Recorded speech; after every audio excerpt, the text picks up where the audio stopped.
upside down. I lose the camera, but you know what happened. Driver out of Hendersonville, Tennessee. Boy, he took a ride. And thank goodness for the safer barriers. Absolutely did what it's supposed to do. Just that ping-ponging that was happening back, further back, Zane Smith. Gilliland came from nowhere. See, here's the push from behind, and then it moved the two car up.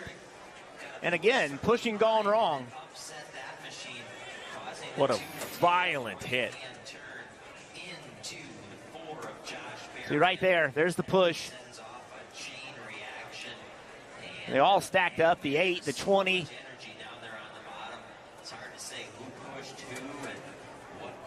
Now, the one thing about that car, when it's sat down on the roof, yes, look at the integrity of the roof. It's sitting there really strong. That's something this car is really good at.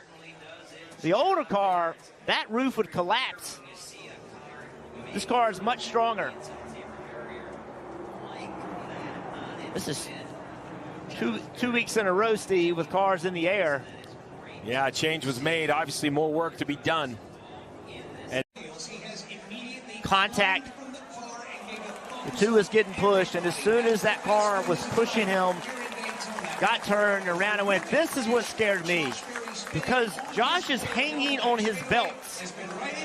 He's not in his seat. He's hanging on his belts and has that frontal impact. Everything that went right for the 34 to set his car back on the wheels didn't go right for Josh Berry. And I'm with you, Jeff. The flip is the first concern, but then the hit into the wall when gravity is pulling you out of the seat is just different.